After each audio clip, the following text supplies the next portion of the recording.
찬양대 귀한 찬송 감사합니다. 저는 오늘 모든 세대가 함께 꾸는 꿈에 대해서 말씀할 터인데, 근본 질문 시리즈로 말하면 그리스도인들이 왜 꿈이 필요한가, 우리가 갖는 꿈은 무엇인가, 이런 내용을 말할 수 있을 것입니다. 모든 세대가 오늘 이 예배, 이 안아주심의 본당, 영적 가족, 영원한 가족, 영광과 고난을 함께 받는 우리 모든 성도들이 예외 없이 주님 주시는 꿈을 확인하고 새롭게 하고 회복되는 축복이 있기를 바랍니다. 저는 신앙의 원리에 대해서 얘기할 때마다 신앙이란 것은, 신앙이 뭐냐? 예수 믿는다는 것은 주님을 향한 의존과 순종을 통하여 하나님의 무한하신 자원에 참여하는 것이다. 첫째 뭐라고요? 의존과 그 다음 뭐예요? 순종. 의존은 우리의 특권이고 순종은 우리의 의무에, 이 두 가지를 가지고 하나님의 집을 세워가면서 무한하신 자원에 참여하는 것이다. 이걸 조금 더 깊이 들어가면 이 은혜의 세계는 한계가 없다. 준말을 타고 끝없이 달려도 끝이 보이지 않는 한계가 없다. 그래서 오늘 우리 믿음의 한계가 없는, 신앙의 한계가 없는, 은혜의 한계가 없는 그런 축복을 받기를 바랍니다. 그리고 이 은혜를 받으려면 제가 또 하나 강조하는 것 중에 하나가, 은혜는 육체의 한계를 뛰어넘어야 받는다. 제가 한 33년 전에 주중에는 풀타임으로 공부를 하고 또 주말에는 또 풀타임으로 사역을 하고 이런 일이 있었어요. 그래서 그 사막 지역에 있는데 토요일 날 새벽에 새벽 예배를 인도하러 나가는데 막 코피가 나는 거예요. 그런데 그 순간 저에게 섬광처럼 깨닫게 하는, 저에게 탁 주님께 제게 어떤 깨닫게 하시는 은혜가 있어요. 그것이 뭐냐? 야, 너 피곤하냐? 근데 진짜 은혜는 육체의 한계를 뛰어넘어야 받는다. 알겠나? 갑자기 그때 제 마음에, 그래서 그 이후에 지난 30여 년간 은혜는 육체 한계를 뛰어넘어야 받구나. 그런데 육체 한계를 뛰어넘는다는 말이 뭐예요? 우리가 어떤 헬스장에 가가지고 체육관에 가가지고 막 머슬 근육 운동하고 막 온몸을 이렇게 강화시킨다는, 그걸 말하는 것입니까? 어떻게 보면 영적 근육을 강화하는 것인데, 육체의 한계를 뛰어넘는다는 것은 다른 말이 아니라 하나님이 주신, 주님이 주시는 꿈과 비전을 가지고 우리의 한계를 뛰어넘는다, 그 뜻이에요. 할렐루야. 영적으로, 그러니까 여러분, 하나님이 주시는 꿈과 비전이 늘 살아있는 사람은요, 웬만하면 지치질 않는 거예요. 아멘. 웬만하면 약화되지 않는 것이에요. 그들은 남들이 보지 못하는 가능성을 보기 때문에, 주님 주시는 꿈이 있으면 남들이 보지 못하는 가능성을 보기 때문에, 예를 들어 엘리야처럼 조각구름 속에서 큰 비의 가능성을 보았어요. 예수님처럼 사람 낚는 어부의 무한한 가능성을 끌어냈기 때문에 그야말로 하룻밤도 꿈없이 잠들지 않고 하룻밤도 꿈없이 깨지 않는 그런 축복을 받은 거예요. 이런 차원에서 여러분, 싸우는 사람은 꿈이 없는 사람이에요. 가만히 보세요. 부부가 싸움을 한다, 그 집안에 꿈이 사라졌어요. 꿈이 없기 때문에 싸우는 것이에요. 싸우는 공동체는 꿈이 없는 공동체예요. 꿈이 사라지게, 국가적으로도 마찬가지일 거예요. 여러분, 다시 얘기합니다. 싸우는 사람은 꿈이 없는 거예요. 이건 제가 40년 사역을 통하여 증명해서 드리는 말씀이에요. 제가 설교 여기까지만 하고 끝낼까요? 네. 우리 교회는 끝까지 화석화되지 아니하고 살아있는 교회, 꿈이 있는 교회 되기를 바랍니다. 우리는 동물이 아닙니다. 동물은 새는 그냥 날면 되는 것이에요. 인간과 동물이 다른 것이 있다면 꿈이 있다는 것이에요. 새는 그냥 날면 되기만 하지만 인간은 하늘의 새를 보면서 하늘을 나는 꿈을 꾸었어요. 그 비행기를 만드는 거예요.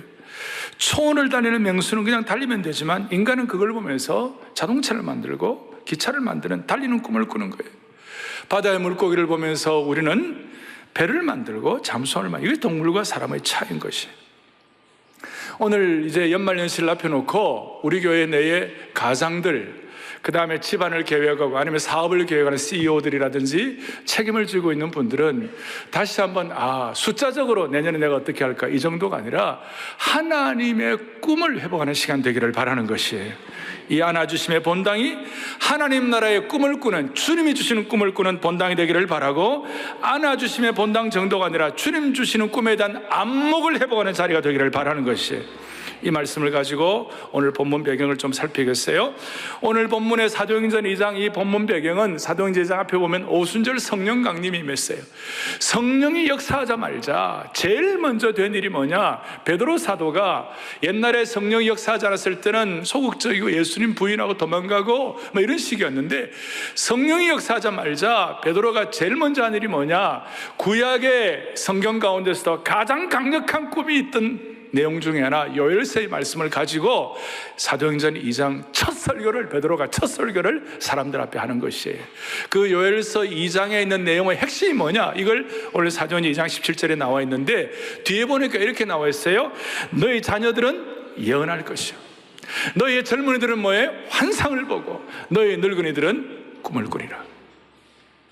여기에 예언과 환상과 꿈에 대한 내용이 나오는데, 이 내용들에 대해서 사도행전 뒷부분에 예를 들어서 아가보가 예언을 한다, 베드로가 또 환상을 본다, 그리고 고넬료의 환상을 보고 그렇게 했죠. 바울도 환상을 보았죠.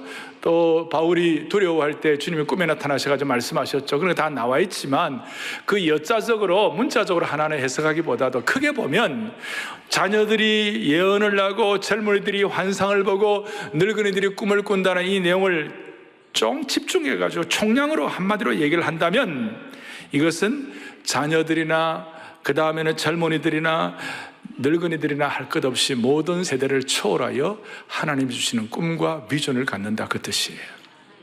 하나님이 주시는 꿈과 비전을 갖는다. 그러니까 모두가 하나님이 주시는 꿈을 꾼다, 그거예요. 여러분 잘 아시잖아요. 예수님의 영으로 충만하면, 예수 믿고 진짜 구원받고 성령으로 말미암아 예수님을 구세주로 고백하기만 하면, 늘 제가 말씀하는 대로 시골에 있는 무학한 할머님들도 하나님에 대한 꿈을 꾸기 시작하는 것이에요. 저 달동네에 아무것도 없는 청년들도 예수님의 영으로 충만하면 주님 나라에 대한 꿈을 꾸게 되는 것이에요. 그러니까 예수님 믿고 성령님이 함께 하시는 분 치고 꿈을 꾸지 않는 사람들이 없는 거예요. 반드시 하나님이 주시는 꿈을 꾸는 줄로 믿습니다, 이거예요. 그 이유는 뭐냐, 우리는 예수 믿지 않는 사람들과 이젠 DNA가 달라졌어요. 이걸 과거에 우리 CCC 창설하신 김준권 목사님은, 이 세상은 두 종류의 족속이 있다. 하나는 아담족이 있다, 또 하나는 예수님 족속이 있다. 여러분, 우리는 아담족이 아니고 예수님 족속인 줄로 믿습니다. 무슨 말이냐, 아담족은 자연인이고 그냥 예수님 족속은 예수님의 피와 성령으로 거듭난 성도예요. 아담족은 그냥 창조주가 만든 그냥 피조물이고, 예수님족은 성령님을 통하여 예수님의 DNA를 받은 하나님의 자녀가 되는 것이에요. 아담족은 죄와 사탄의 왕국에 속해 있지만, 예수님 족속은 의와 생명과 예수님이 통치하는 왕국에 속해 있는 것이에요. 아담족은 자기 마음의 왕좌에 자기 자신을 앉히고 자기가 주인으로 살고 있지만, 예수님 족속은 그 왕좌에 예수님을 모시고 예수님 족속이 된 것이에요. 그래서 우리 모두는 아담족이 아니라 예수님 족속인 줄로 믿습니다. 여러분, 우리 모두는 다시 한번 누구의 족속이라고요? 예수님 족이에요. 예수님 족속. 예수님 족속이 되었을 때 갖는 특징 중에 하나가 뭐냐, 오늘 17절 앞에 세 가지 용어입니다. 하나, 첫째는 말세에 우리가 세상의 아담족이 아니라 그리스도의 피로 구원받은 하나님의 백성이 되어가지고 예수님 족속이 되었으면, 오늘 이 땅을 살아가는 우리의 삶의 어떤 통찰력 가운데 하나가 우리는 말세에 살고 있다. 그러니까 종말론적인 시각을 갖고 있다. 우리는 다가올 하나님 나라 왕국을 예비하고 준비하는 삶이다. 할렐루야. 이렇게 눈을 뜨게 되는 것이고, 말세를 만난 우리에게 하나님께서 어떻게 말씀하시는지에 대해서 늘 우리가 영적인 귀를 열고 있다는 것이에요. 그 다음 두 번째로 말세에 내 영을 부어준다, 그런 말씀이 있어요. 이런 다른 말로 하면 성령으로 충만하다, 그 말이에요. 말세에는 성령 충만의 역사가 일어난다는 것이에요. 오순절에 임한 성령의 강림이 말세의 모든 성도들에게 충만하게 임했다. 앞에 4절에 보니까, 2장 4절에 보니까 그들이 다 성령의 충만함을 받았다. 그래서 에베소서 3장 19절에 말세에 사는 성도들, 예수님 족속의 특징은 뭐냐? 하나님의 모든 충만하신 것으로 너희에게 뭐하게 하시기를 원하노라? 충만하게 하시노라. 이거는 그냥 한 방울 두 방울 메마른 것 억지로 겨우겨우가 아니에요. 환경이 안 되고 어려운 상황이라 할지라도 하나님이 주시는 꿈과 비전이 있으면 넘친다는 것이에요. 그 다음에 중요한 것은 모든 육체에 부어주신다. 하나님의 역사에는 한계가 없기 때문에 어떤 청년들만 아니라, 어떤 자녀들만 아니라 모든 족속, 세대를 초월한다, 지역을 초월한다, 인종을 초월한다, 다 이래가지고 전 세계적으로 모든 육체에게, 어느 한 지역에만 배타적으로 일어나는 것이 아니라 모두가 꿈꾸는 축복을 주신다. 이 은혜가 있으면, 예수님 족속으로 하나님 주시는 꿈을 꾸면 세대 차이가 없어지고, 그 다음에는 불협화음이 사라진다는 것이, 소통 부재가 해결된다는 것이, 할렐루야. 그래서 이런 내용들이 말세에 내 영을 부어주니 모든 육체, 이런 내용들을 다 한마디로 종합하면 다시 한번 자녀들은 예언하고 젊은이들은 환상을 보는데, 오늘 제가 이 시간 여러분들과 함께 집중하고자 하는 것은 뭐냐면, 두 번째로 주님이 주시는 꿈을 꾸면 모두가 젊어지는 줄 믿습니다, 이거예요. 이게 무슨 말이냐? 늙은이들이 꿈을 꾼다 그랬어요. 저는 일찍 사역을 시작했어요. 만 31세에 개척을 하고 사역을 시작해가지고 늘 저는 저보다 나이 많은 분들과 함께 사역을 했어요. 그러니까 장로님들 늘 제가 저보다 나이 많은 분들을 섬겼어요. 그런데 어느 순간 장로님들이 저보다 나이 젊은 분들이 세워지기 시작했어요. 너무 감사해요. 그런데 예전에 보이지 않던 것이 제가 보이기 시작했어요. 전에는 자녀들이 예언할 것이요, 젊은이들이 환상을 본다. 그런데 그게 좋았는데 요새는요, 늙은이들이 꿈을 꾼다. 여기 마음에 와 닿는 거예요. 알 사람만 알도다. 여기 50 넘은 분들은 다 한번 생각해 보시자고요. 조선시대 평균 수명이 47세였어요. 거기 보면 우리 아주 오래 살고 있는데, 나이 든 사람들이 꿈을 꾼다. 이게 무슨 말인가? 무슨 말인가? 여러분, 늙은이가 꿈을 꾼다. 늙은이가 어떻게 꿈을 꿉니까? 나이가 젊어져야 됩니까? 꿈은 젊은이들의 전유물처럼 되어 있는데 어떻게 늙은이가 꿈을 꿉니까? 나이가 들면 많은 분들이 과거를 추억하고 살고 있는데 뭔가 좀 안 맞는 것 같잖아요? 그렇다면 늙은이가 꿈을 꾼다는 이 성경 말씀은 틀린 건가요? 그러면 늙은이가 꿈을 꾼다는 것이 무슨 뜻일까요? 늙은이가 꿈을 꾼다는 것은 성령님으로 말미암아 예수님 족속으로, 예수님의 DNA가 우리에게 들어오게 되면 주님 주시는 꿈을 갖게 되는데, 주님 주시는 꿈을 갖게 되면 무슨 말이냐? 예수님 안에서는 그 누구도 늙은이가 없다, 그 뜻이에요. 다시요. 주님 주시는 꿈을 꾸면 예수님 안에서는 그 누구도 뭐가 없다? 늙은이가 없다. 육체적으로는 늙어가도 주님 주시는 꿈을 꾸면 젊은이가 된다, 그 뜻이에요. 그러니까 늙어도 하나님 나라 꿈을 꾸면 모두가 다 청년이 된다는 거예요. 좀 더 들어가면 주님 주시는 꿈을 꾸면 세대 차이가 없는 것이에요. 그리고 주님 주시는 꿈을 꾸면 늙은이가 없다는 말은 내 청춘으로 독수리같이 새롭게 하시는도다. 그러니까 나이가 들어도 꿈을 꾸면 항상 젊은이가 된다는 거예요. 왜냐하면 진리이기 때문에. 진리는 2000년 전이나 지금이나 똑같아. 진리는 청춘이, 진리는 젊어요. 이 진리를 우리가 수용하고 진리를 믿고 적용하면 늙어도 젊은이가 된다는 것입니다. 내 청춘으로 독수리가 새롭게 하신다. 보통 젊음이 아니에요. 이사야 40장 보면 잘 아시는 대로 소년이라도 피곤하여 곤비하고 장성이라도 넘어지며 쓰러지되 여호와를 앙망하는 자, 여러 뜻이 있지만 하나님 나라 꿈꾸며 하나님 앞에 주님의 비전을 갖고 사는 사람은 새 힘을 얻으리니 독수리가 날개치며 올라감 같을 것이요 다른 박질하여도 곤비하지 아니하겠고 걸어가도 뭐하지 아니하리라? 피곤하지 아니하리라. 그러니까 하나님이 주시는 꿈, 주님 주시는 꿈을 꾸면 그 앞에 새로운 세계가 펼쳐지기 때문에 날마다 젊어지고, 날마다 새 힘을 갖고, 날마다 독수리처럼 날아가며 그 인생이 청춘이 되는 줄 믿습니다, 이거예요. 제가 전에 우리가 사역을 할 때, 제가 사역의 어떤 그 중반기에 81세쯤 되시는 우리 권사님이, 할머니 권사님이 계셨어요. 그때 제가 아마 한 40살 될 때였나요? 나하고 40살 이상 차이 났는데, 이 할머니 권사님 처음 보면 방긋방긋 웃으면서, 키도 크지 않으셨는데요, 정 권사님이라고. 그러면서, 목사님, 요즘 저희 기도의 제목이 뭔지 아세요? 뭔데요? 81세 할머니가, 목사님, 저의 기도의 제목은요, 18세 소녀의 영을 주시옵소서. 자, 이런 말씀을 제가 한 번쯤 드린 적이 있는데요, 들었다고 아는 거 아니에요. 18세 소녀의 영을 주옵소서. 그래서 이 정권사님은 헌금을 해도요, 그냥 하지 아니하고 항상 감사헌금을 할 때 주님께 편지를 써요. 그리고 보통 2페이지, 많을 때는 5페이지 헌금 안에다가 하나님 전 상서 그래가지고 편지를 쓰는 거예요. 그래서 제가 어떨 때만 피곤하고 그럴 때마다 정권사님 그 하나님 전 상서 편지 좀 저 좀 주세요. 제가 읽으면 마음이 막 새로워지는 거예요. 내 청춘으로 독수리같이 새롭게 하시는도다. 시편 110편 3절에 보니까 주의 권능의 날에 주의 백성이 거룩한 옷을 입고 즐거이 헌신하니 새벽 이슬 같은 주의 청년들이 주께 나오는도다. 문자적으로 청년들이 주님 앞에 나온다 그런 뜻도 있지만, 주의 권능의 날에 주의 백성들이 주님의 비전에 거룩한 옷을 입고 주님 앞에 서면 그 즐거움과 기쁨 때문에 나이 든 사람들도 다 새벽 이슬 같은 주의 청년들이 되는도다. 그런데 반대로 나이는 젊은데, 죄송합니다, 우리 가운데 늙은이들이 너무 많아요.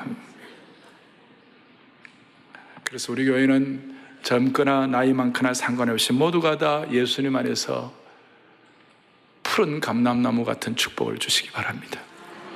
그는 겉으로 나에 들어가는 것 말고 영적으로, 제가 말씀드렸죠, 육체의 한계를 뛰어넘는 것은 주님이 주시는 꿈과 비전을 가질 때 영적 근육이 강화되어서 육체의 한계를 뛰어넘는 것이에요. 평생을 청청한 푸른 감람나무처럼 살아가기를 바라는 것이에요. 자, 그래서 우리 교회 성도들에게 이제 내년에 마음의 소원을 하는 것이 있어요. 내년 2020년에 사랑의 교회 비전이기도 한데, 사랑의 교회가 시편 50편 8절에 있는 것처럼 모두가 다 푸른 감람나무가 되게 하여 주셔서 사시사철 그 청청함을 잃지 아니하고 그 푸름을 유지하게 하여 주시옵소서. 푸른 감람나무는 세월이 흐를수록 노쇠하는 것이 아니라 오히려 더 튼실해지고 풍성한 열매를 맺게 되는 줄로 확신합니다. 우리가 어떻게 이렇게 늘 푸른 감람나무의 소명과 비전과 꿈을 가질 수 있을 것인가? 그 이유가 뭘까? 나이가 들어도 어떻게 이런 꿈을 꿀 수가 있을까? 그 이유는 우리가 우리의 마음속에 예수님의 영으로 무장하면 모두가 다 예수님이 주신 그 꿈에 대한 눈이 열린다는 것을 믿으셔야 되는 것이에요. 여러분, 성령님은 예수님의 영이신 거예요. 그러니까 성령님이 예수님의 영이시기 때문에 예수님께서 갖고 계시는 그 귀한 꿈을 우리 것으로 꾸게 되는 것이에요. 여러분, 지구상에서, 이 지구상의 역사의 현장에 오신 분치고 예수님처럼 꿈을 갖고 예수님처럼 비전 갖고 있는 분이 따로 없어요. 예수님이야말로 겉으로는 초라한 목수이셨지만 그 마음에 세계를 품게 해주셨어요. 모든 족속으로 제자를 삼으셨어요. 그분은 태어날 때부터 이 세상의 모든 사람을 구원하시고 이 땅을 영원한 하나님의 나라로 만드시기 위하여 그 큰 꿈을 가지고 그 꿈을 위하여 자신을 버리시고 황태자의 지기를 버리시고 그 꿈을 위하여 십자가를 지시고 그 꿈을 가지시고 그 꿈 때문에 사람들이 주님 앞에 돌아오기를 오늘도 기도하고 계시는 줄 믿으셔야 되는 것이. 제가 디모데전서 2장을 읽다가 바울과 디모데가 예수님의 영이 임했을 때 하나님은 모든 사람이 구원을 받으며 모든 사람이 진리를 아는 데 이르기를 원하시느니라. 이것이 아담족이 아니라 예수님족이 될 때 주시는 축복인 줄 확신하는 것이에요. 사랑하는 교우들이여, 예수님의 영을 통하여 주님이 주시는 꿈을 가지면 영적인 탕평이래. 탕평, 상향 평준화가 일어나요. 무슨 말이냐? 예수님이 주시는 꿈을 가지면 나이를 탕평하는 거예요. 나이의 상향 평준화가 일어나는 거예요. 세상 사람들은 나이에 따라서 유아, 어린이, 청소년, 장년, 노년으로 나누지만 하나님 나라를 꿈꾸는 사람은 나이를 돌파해서 꿈꾸는 세대로 평준화되는 줄로 믿습니다. 예수님의 영은 인종의 차이를 극복합니다. 세상 사람들은 피부 색깔로 사람들을 구분하지만 하나님의 나라를 꿈꾸는 사람은 인종차별을 극복하는 것입니다. 꿈이 있는 자와 꿈이 없는 자로, 이 세상 사람들은 여권, 패스포트, 중국 사람, 일본 사람, 미국 사람의 패스포트를 구분하지만 하나님 나라의 예수님족 속이 되면 꿈꾸는 자와 꿈 없는 자로 구분되는 것이에요. 예수님의 영은 성별의 차이를 해결합니다. 남자와 여자의 문제가 아니고 꿈꾸는 자와 꿈 없는 자로 구분이 되는 것입니다. 꿈꾸는 사람으로 상향 평준화 연애를 주시기를 바라는 것이에요. 이 예수님의 영은 빈부의 차이를 극복하는 것입니다. 다시 한번, 예수님의 영을 통하여 주시는 꿈을 꾸면 나이, 피부 색깔, 성별, 빈부가 상향 평준화되는 영적인 탕평의 역사가 일어나게 되는 겁니다. 이걸 종합해 가지고 오늘 사도행전 2장 17절에 베드로가 고백한 이 메시지의 원류, 요엘서 2장 28절을 다시 한번 또박또박 다 같이 합독하게 함께 보겠습니다. 그 후에 내가 내 영을 만민에게 부어주리니 너희 자녀들이 장래일을 말할 것이며 너희 늙은이는 꿈을 꾸며 너희 젊은이는 이상을 볼 것이며. 아멘. 여기 예수님의 영이 만민에게 부어질 때마다 이 꿈이 있으면 하나님이 주시는 그 꿈을 가지고 나이가 들어도 더 이상 늙지 아니하고, 나이가 들어도 이 꿈을 가지고 인생의 기대와 설렘을 가지고 살아가는 줄로 믿습니다, 이 말이에요. 이 세상은 나이가 들면 더 이상 꿈꾸지 않는 사람들이 많아요. 왜? 기대와 설렘이 사라지기 때문에. 그러나 주님이 주시는 꿈을 가지면 아무리 나이가 많아도 하나님 나라의 꿈을 꾸고 그 꿈을 가지고 잠을 들고 그 꿈을 가지고 일어나는 영원한 꿈꾸는 소년, 꿈꾸는 소녀가 되는 것이에요. 다시요. 그래서 여러분들은 나이가 들어도 영원한 소년, 영원한 소녀가 되는 거. 그래서 주님이 꿈을 주시는 꿈을 가지고 나면 날마다 새로운 영원한 주님과의 첫사랑으로 주님과 나만이 아는 은밀한 감탄사가 있는 거예요. 우리 서로 받은 이 은혜와 꿈을 알 사람이 없도다.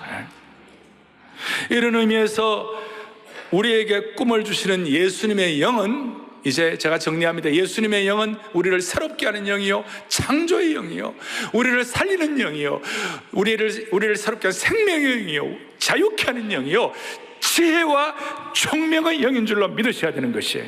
이 영을 받는 사람들은, 이 영이 역사하는 사람은 아무리 나이가 들어도 지혜와 총명이 있게 해주시고 창조적인 생각이 끊이지 않게 하시고 남은 인생을 한탄하는 것이 아니라 주변의 사람을 살리는 것이 마음에 와닿게 하시고 모든 것에 영적인 자유함을 가지고 열린 마음을 갖고 있기 때문에 나이가 들어도 꿈을 꾸는 인생을 살아가게 하신 주님을 찬양하게 되는 것이에요. 그러면 이제 저는 영적인 근본 질문들을 하고 난 다음에 항상 삶의 공식들을 얘기하는데, 그러면 하나님 나라의 꿈을 꾸는 사람, 그리스도인으로서 꿈을 꾸는 자에게 주시는 몇 가지 의식이 있어요. 이 의식을 우리가 적용하겠어요. 첫째, 주님 주시는 꿈을 가진 자의 3대 의식이 있어요. 생각에, 여러분 의식하란 말이 있는데, 의식이, 첫째는 꿈꾸는 자는 우리는 이 땅을 순례자 의식으로 살아가는 겁니다. 뭐로 살아간다고요? 순례자 의식. 이 땅에서는 나그네처럼 살고 천국에서는 주인처럼 사는 순례자 의식이 있는 것이에요. 무슨 말이냐? 이 땅은 본향이 아니고 영원히 머물 곳이 아니라, 오늘 우리 찬양대 했습니다마는 본향을 향하여 가는 것이에요. 이 땅이 영원히 머물 곳이 아닌 것이에요. 그러니까 우리는 순례자 의식이 있을수록 본향을 향하여 전진하는 삶을 살아가는 줄로 믿습니다, 이거예요. 다른 말로 하면 이곳이 우리가 영원히 살 곳이 아니기 때문에 여기에다 모든 것을 올인하지 않아요. 여기다가 내 모든 걸 다 투입하지 않아요. 이 땅에 우리가 순례자식으로 사는 사람들은 내가 어디서 영혼을 보낼 것인가, 내가 어떻게 영혼을 보낼 것인가, 영원한 나라에 대한 꿈을 꾸고 이 땅에 살아가게 되는데 이 땅이 전부가 아닌 것을 깨닫게 되는 것이에요. 그러니까 지혜가 생기는데, 이 땅이 전부가 아니다는 것은 어떤 뜻인가? 여러분, 우리가 가정이 중요하고 자녀가 중요하고 남편, 아내가 너무 중요하지만 남편과 아내와 자녀가 내 삶의 모든 것이라고 생각하고 거기에다 올인하면요, 나중에 어느 날 여러분들이 패닉 상태가 될 거예요. 아주 공황 상태가 이르러 당황하게 될 거예요. 왜? 자녀가 늘 우리에게 있는 것이야. 대학 가면 이제 빈둥지 신드롬이 오는 것이죠.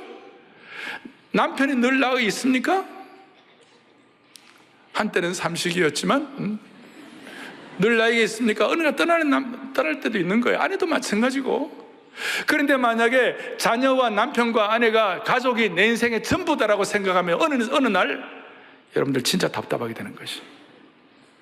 진짜 답답하게 되는 것이. 우리에게 주신 은사와 재능을 따라서 내가 직장 생활을 하고 하지만 직장이 내 인생이 전부다라고 생각할 때에 어느 날 직업이 여러분의 삶의 전부였다가 그 직업이 없어지게 되면, 그 직업을 그만두는 날이 되면 가슴 칠 날이 오는 것이에요. 이것이 순례자의식을 갖고 사는 사람들이 갖는 통찰력이에요. 한 가지 더 얘기할게요. 요새 아파트에 이렇게 반려견이 많아졌는지 몰라요. 우리 아파트도 우리 라인에 보면요, 반려견들이 많아져가지고 막 뽀뽀하고 막. 제가 그 긍정적인 효과도 제가 인식해요. 외롭기 때문에 그럴 수 있다, 내가 생각을 하지만, 여러분 반려견에다가 올인하면 몇 년을 살겠어요? 15년 이상 살겠어요? 아니, 제가 사람이 그런 게 아니라 반려견이 15년 이상 못 산다 이 말이에요. 나중에 답답한 일이 벌어져요. 심지어 이웃을 위한 봉사도 훌륭하지만 거기다가 전부를 걸면 어느 날 우리가 이웃을 위한 봉사 못하는 날이 와요. 그러니까 이 땅에서 우리가 순례자 의식으로 살지 않으면 내가 이 땅에서 제일 의존하는 것들, 예컨대 가족들, 내 직업, 사회 기여도, 반려견, 이런 것들을 다 관계가 떠나게 될 때 그 공허함은 말로 다 못하는 것이. 그래서 우리는 이 땅에서 하나님 나라 꿈을 가지고 순례자 의식으로 사는 축복이 있기를 바랍니다. 오늘날 우리 교우들 가운데 어떤 사람들은 또 순례자가 아니라 관광객으로서 이 땅을 살아가는 사람들이 많아요. 관광객으로. 그거는 우리가 이 땅에 속한 자가 아니라는 말을 잘못 이해했어요. 이 땅에 속한 자가 아니라는 말, 순례자라는 말은 이 땅에서 관광객처럼 사는 걸 의미하잖아요. 아침이 되니까 복모음이 안 나와요. 관광객. 예. 관광객처럼 살지 아니하고. 제가 남쪽에서 태어났으니 어떻게 합니까? 관광객으로 살지 아니하고, 누구보다도 치열하고, 누구보다도 열심으로, 누구보다도 진지하게 순례자식을 갖고 살면 종말론적인 의식을 가지고 저 본향을 향하여 우리가 준비하고 살아야 되겠다. 누구보다도 치열하게, 누구보다 열심. 그래서 김열심, 최열심, 오열심의 꿈을 가지고 진지하게 살도록 만들어 주시는 줄로 확신합니다. 두 번째 우리 공식으로는 우리는 사명자 의식으로 살게 되는 것이, 비전의 사람은 사명의 사람이고 소명의 사람이에요. 이 꿈꾸는 자들은 먼저 소명받아요. 하나님 부르심 받는 거예요. 그걸 콜링이다, 소명이라고 그러죠. 그리고 소명받은 사람은 어떤 환경에서도 굴하지 않는 사명자가 되는 거예요. 현실이 아무리 절망적이라고 해도 절대 절망하지 않아요. 우리 예수님은 이 땅에 계시는 동안 절망이라는 표현을 한 번도 성경에 쓰지 않으셨어요. 물론 탄식하시고 우실 때도 있으셨지만 주님은 결코 절망하지 않으셨어요. 주님이 주시는 꿈과 비전을 가진 사명자 의식을 가진 사람은 결코 절망하지 않고 긍정적으로 사는 것을 믿으셔야 됩니다. 사명자 의식이 있는 사람은 하나님의 영광에 눈이 열려있기 때문에, 비전에 눈이 열려있기 때문에 보는 눈이 달라요. 믿음의 눈으로 멀리 보는 눈을 장착하고 있어요. 현실의 고통과 현실의 비극과 모순의 지평선을 넘어서 멀리 보는 눈이 있다는 것이에요. 현실을 보세요. 지금 국가적으로 우리 국가적인 상황에 대해서 기도 많이 해야 할 상황이에요. 저라고 왜 고민이 없겠어요? 그러나 저는 한 가지 주님이 주시는 꿈과 사명과 믿음이 있는 것이에요. 하나님 나라 꿈을 주시면 역사의 지평선 너머를 보는 눈이 있는 것이에요. 과거에 우리는 나라를 생각하고 기도할 때마다 복음, 민족, 역사 이런 말에 대한 화두, 이런 단어를 우리가 이해가 됐어요. 요즘은 이런 단어들을 잘 쓰질 않아요. 오늘 예수님 족속이 되고 복음과 성령으로 비전으로 무장하면, 이 주님 주시는 꿈과 비전을 갖고 있으면, 주님이 주시는 꿈이 있는 사람은 절망할 환경, 모습을 느끼는 사회, 고통하지 않을 수 없는 현실 가운데서도 결코 절망하지 않아요. 왜냐하면 우리가 이미 해답을 알고 있기 때문에 그런 줄 믿습니다. 그 해답은 예수 그리스도가 모든 인간의 부조리의 해답인 줄 아셔야 되는 것이. 바울은 이걸 알고 내가 내게 사는 것은 그리스도니 죽는 것도 유익하다고 그랬어요. 이 꿈을 꾸는 사람, 이 사명이 있으면요, 아무것도 없는 사막에서도, 그 물도 제대로 없는 사막에서도 이스라엘 같은 경우는 키부츠를 만들고 하나님에 대한 눈을 갖고 있으니까 아마 그 유럽 전체에서 제일 당도가 뛰어난 아름다운 과일들을 만들어내는 축복을 주시는 것이에요. 그러니까 이런 사명자 의식이 있는 사람은 웬만한 어려움 갖고도 아웅다웅하지 아니하고 큰 눈이 있기 때문에 절대로 절망하지 않은 것, 어떤 상황에서도 디디고 일어나는 줄로 믿습니다. 이거예요. 첫 번째는 순례자 의식, 두 번째로는 사명자 의식, 세 번째는 개척자 의식이 있는 것이, 주님이 주시는 꿈과 비전이 있는 사람은 철저하게 개척자 의식을 가진 사람이에요. 내일을 위해 투자하는 사람이 개척자예요. 꿈과 비전이 없는 곳에서 무슨 개척자가 나오겠어요? 비전 있는 곳에 개척자가 나오는 것이에요. 개척자 중에 개척자가 예수 그리스도예요. 황무지가 장미꽃을 피는 같은 은혜를 받는 것이에요. 주님 주시는 꿈을 가진 사람들은 모두가 다 세계 비전을 가지고 개척자 의식을 가졌어요. 진젠도로프 백작이 그랬고, 더스틴 트로트맨이 그랬고, 빌 브라이트 박사가 그랬고, 한국에서 대표적인 개척자가 가나안 농군학교예요. 그래서 가나안 농군학교는 군대 가면 여러분들 충성하고 격려를 하는데, 가나안 농군학교는 격려할 때마다 개척하면서 격려하는 거예요. 개척자 의식이에요. 한국교회는 지금 무엇보다도 개척자 의식을 다시 회복해야 합니다. 개척자 의식은 내가 부족하다고 해서 하나님이 부족한 것이 아님을 믿는 것이 개척자 의식이에요. 내 그릇이 작다고 해서 하나님의 그릇이 작지 않은 것을 깨닫는 것이에요. 주님 주시는 꿈을 갖는 사람만이 개척자 의식으로 살 수 있는 줄로 믿습니다. 꿈이 있었던 다윗은 골리앗과 적들이 우글거리는 최전방에 개척자 정신으로 과감하게 뛰어들었어요. 군대 소집 영장도 받지 않았지만 뛰어들었어요. 그에게 개척자 정신이 있었기 때문에 그래요. 근데 형들은 근처에서 어슬렁어슬렁 거리기만 했어요. 예수님 당시에 가장 강력한 개척자 정신을 가진 사람이 바로 세례 요한이었습니다. 세례 요한은 이사야에 나오는 말씀을 외쳤어요. 꿈꿀 수 없는 상황에서 이사야에 있는 말씀을 가지고 와가지고 세례 요한이 누가복음 3장 4절 5절에 뭐라고 개척자 정신을 선포하느냐, 다 같이 보죠. 선지자 이사야의 책에 쓴 바 광야에서 외치는 자의 소리가 있어 이르되 너희는 주의 길을 준비하라, 그의 오실 길을 곧게 하라.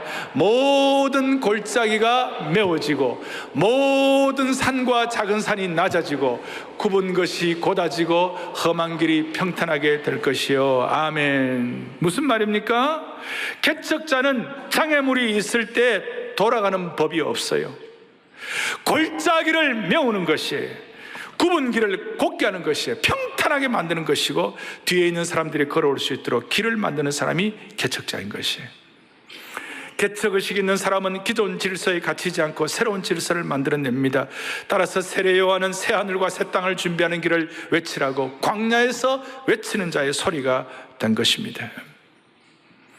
베드로도 예수님의 영이 충만하지 않았을 때는 변화산상에서 예수님께서 변화하신 모습으로 나타나가지고 너무 화려하고 영광스럽고 좋으니까 거기에다 텐트 치고 장막 치고 살자고 그랬어요. 그거는 꿈이 없는 베드로의 어떤 판단이었어요. 그렇지만 베드로가 나중에 예수님의 영으로 충만하고 성령으로 충만하게 꿈을 갖게 되니까 내가 보고 들은 것을 말하지 아니할 수 없다. 심지어 이방인 고넬료에 가서도 함께 복음을 나누는 그런 개척 정신을 갖게 된 것입니다. 할렐루야. 정리하면 순례자 의식은 눈에 관한 것이에요. 눈의 초점은 앞을 향해 있습니다. 눈의 초점이 뒤에 향해 있는 것이 아니에요. 땅을 내려다보는 동물들과 다른 것입니다. 앞을 향하여 눈을 갖는 순례자식을 우리에게 새롭게 회복시켜 주시기를 바랍니다. 사명자의식은 귀에 관한 것입니다. 세상 소음이 아니라 주님의 음성에 예민한 것입니다. 세상의 것으로 막혀있던 귀를 사명으로 청소해야 되는 것입니다. 귀를 하나님께 주파수를 맞춰야 하고, 우리 주에는 우리 귀를 방해하는 주파수가 너무 많아요. 우리의 귀를 사명으로 청소하기를 소망합니다. 개척자의식은 발에 관한 것입니다. 발입니다. 발로 뛰는 것입니다. 발로 뚜벅뚜벅 걷는 것입니다. 눈으로 보고 귀를 열어서 듣고 발을 우리의 눈이 인도하는 방향으로 움직여 나가는 주님이 주시는 꿈의 사람이 되기를 원하는 것입니다. 결론을 내리겠습니다. 오늘 중요한 것은 이 연말과 연시에 또 우리 가운데 많은 분들이 내년도 사업계획을 갖는 모든 분들은 처음 말씀한 대로 숫자를 가지고 뭘 계획 세우는 것이 아니라 거기에 주님 주시는 꿈이 있는가 없는가를 다시 한번 보시기 바라요. 사랑의 교회 모든 사역들도 예전에 해왔던 것이 중요한 것이 아니라 거기에 주님 주시는 꿈이 있는가 없는가를 살펴보기를 바라는 것이에요. 우리가 주님 주시는 꿈을 다시 점검하셔야 되는 것이, 교회는 이 땅에서 절망한 사람들이 모여가지고 절망을 치유받는 곳이에요. 절망을 어떻게 치유받습니까? 주님 주시는 꿈과 비전의 예방주사를 맞고 주님 주시는 꿈과 비전의 백신을 맞아가지고 치유받고 회복되어야 하는 것이에요. 그러면 우리의 꿈을 어떻게 지속할 수 있습니까? 우리의 꿈의 수도관이 노후되었다든지, 우리의 꿈의 수도꼭지가 물이 샌다든지, 배수관에 물이 셀 때에 주인이 가만히 있을 수 없죠? 새로운 수도꼭지로 바꿔야 되고 깨어진 부분은 고치고 메꿔야만 하는 것이에요. 특별히 오래된 수도관일수록 셀 가능성이 많아요. 뭘 말하는가? 신앙생활 오래 하면 오래 할수록 주님 주시는 꿈이 셀 가능성이 많다는 것이에요. 여러분 여기에 동의가 있을 거예요. 아마 우리 모두에 있는 속성이 있어요. 신앙생활 오래된 사람일수록 꿈에 관한 한 리킹, 비전 리킹, 누수가 있을 수가 있는 것이에요. 나이가 들수록 누수가 심할 수가 있어요. 여기에 대해서 꿈에 보수가 일어났으면 좋겠어요.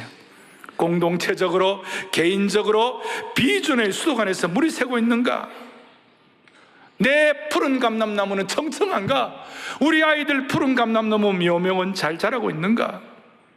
우리와 함께 주님이 주시는 비전이 리킹되지 아니하고 누수되지 아니하고 노후되는 것들을 다시 한번 교체하는 축복을 주시기를 바라는 것이에요. 수도관을 바꿔야 됩니다.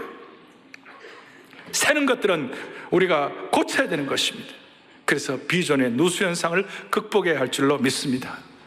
사랑하는 교우들이여, 제가 늘 주님 앞에서 기도하는 것, 특별한 사람과 보통 사람의 차이가 어떻게 결정되는 거예요? 그가 얼마나 능력 있느냐, 얼마나 재능이 있느냐, 거기에 따라서 결정되는 것이 아니에요. 특별한 사람과 보통 사람의 차이는 결국 끝까지 주님 주시는 꿈을 끝까지 유지하느냐 안 하느냐, 거기에 따라서 결정되는 것이에요. 저는 우리 온 성도들 가운데 한 명도 주님 주시는 꿈을 꾸지 않는 사람이 없기를 바라는 것이에요. 오늘 우리의 사회가 고통스럽고 힘들다 할지라도 아무리 어려워도 우리가 해를 조선이라는 말을 쓰면 안 돼요.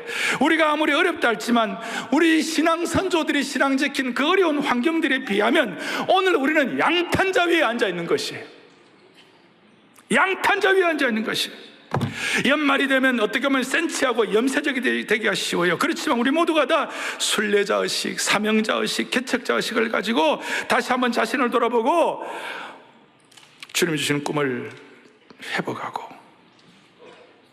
내가 어떻게 하면 주님이 주시는 꿈을 실천할 수 있겠는가?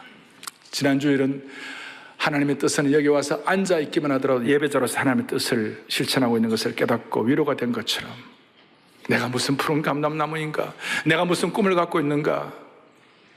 그렇게 생각하는 분들이 할지라도 우리는 아담 족속이 아니고 예수님 족속이기 때문에 우리는 다시 한번 푸른 감람나무의 꿈을 가지고 깨어진 비전과 꿈의 수도관을, 노후된 것들을 다시 한번 수리하고 보수하는 축복을 주시기를 바랍니다.